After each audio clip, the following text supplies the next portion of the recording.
আজি হেমকোষৰ স্ৰষ্টা ভাষা ৰজা হেমচন্দ্ৰ বৰুৱাৰ 191 সংখ্যক জন্ম দিৱস। অসমত আধুনিকতাৰ অগ্ৰদূত হিচাপে পৰিচিত আছিল হেমচন্দ্ৰ বৰুৱা। 19বিংশ শতিকাৰ অসমীয়া ভাষা সাহিত্য আৰু সমাজ জীৱনৰ এগৰাকী যুগদ্ৰষ্ট ব্যক্তি হিচাপে পৰিচিত আছিল ভাষা ৰজাগৰাকী। আজি এগৰাকী মনীষীৰ উপজাদিন আৰু গুৱাহাটী বিশ্ববিদ্যালয়তো এই মহান মনীষীগৰাকীৰ জন্মদিনৰ আয়োজন কৰা হৈছে। পোনপটীয়া সম্প্ৰচাৰত সংযুক্ত হৈছো আমাৰ সৈতে নাৰায়ণ শইকীয়া আছে। নাৰায়ণ শইকীয়া, পোনপটীয়াকৈ আপোনাৰ ওচৰলৈ আহিছো। গুৱাহাটী বিশ্ববিদ্যালয়ত কেনেধৰণৰ আয়োজন?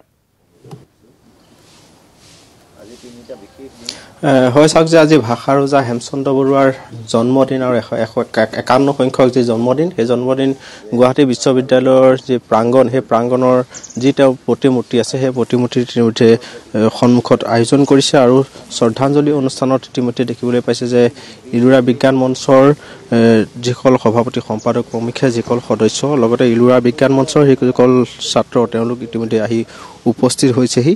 লগতে অসমীয়া প্ৰতিদিন কাকতৰ সহযোগী সম্পাদক প্ৰকাশ মহন্তদেৱ আহি উপস্থিত হৈছেহি।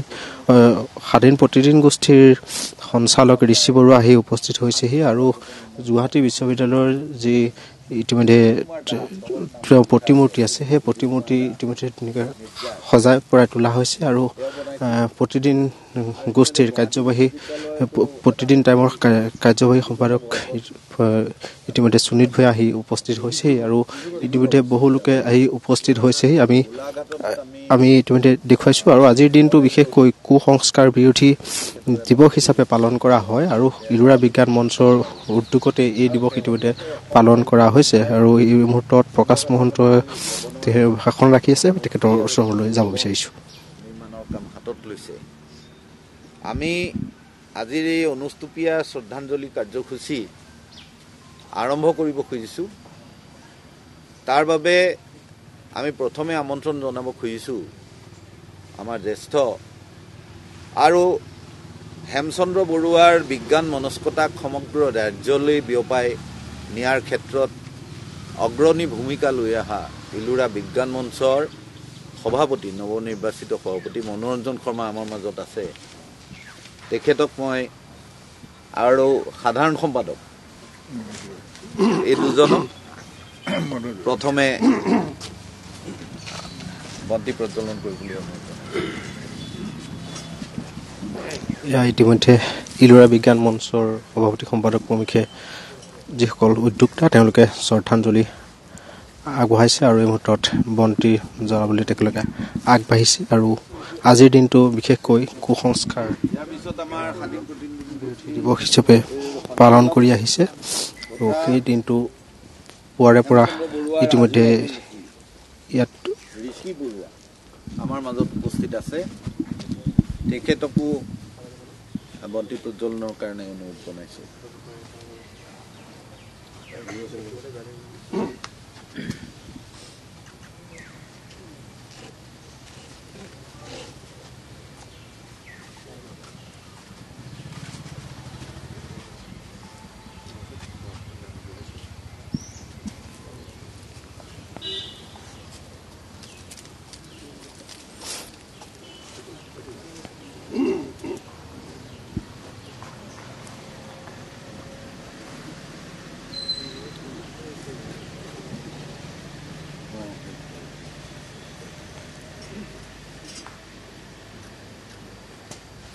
এই মুহূৰ্তত আমি পৰিৱেশবিলাক আমি দেখুৱাইছোঁ আৰু যি আচলতে প্ৰতিমূৰ্তি আছে গুৱাহাটী বিশ্ববিদ্যালয়ৰ প্ৰাংগণত, সেই প্ৰতিমূৰ্তিৰ সন্মুখত এনেধৰণে ভাষা ৰজাগৰাকীলৈ আজি এনেধৰণে শ্ৰদ্ধাঞ্জলি জনাইছে আৰু গুৱাহাটী বিশ্ববিদ্যালয়ৰ গণসংযোগ বিভাগৰ ছাত্ৰ ছাত্ৰীসকল আছে, অধ্যাপকগৰাকী আছে, লগতে অসমীয়া প্ৰতিদিন কাকতৰ সহযোগী সম্পাদক ইতিমধ্যে প্ৰকাশ মহন্তদেৱ আহি উপস্থিত হৈছেহি আৰু ইলোৰা বিজ্ঞান মঞ্চৰ সদস্যসকল আছে।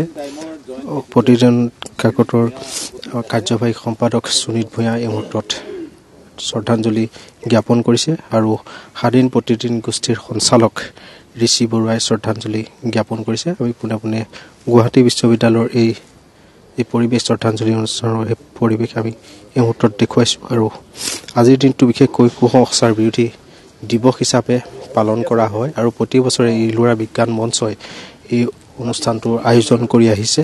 লগতে আমাৰ প্ৰতিদিন গোষ্ঠীৰ ইয়াত সহযোগ কৰে লগতে গুৱাহাটী বিশ্ববিদ্যালয়ৰ ছাত্ৰ সমাজেও ইয়াত সহযোগ কৰিছে আৰু আমি পোনে সেই পৰিৱেশ দেখুৱাইছোঁ আৰু ইলোৰা বিজ্ঞান মঞ্চৰ নেতৃত্ব আছে আমি তেখেতলোকৰ পৰা কিছু আমি মন্তব্য ল'বলৈ আমি চেষ্টা কৰিম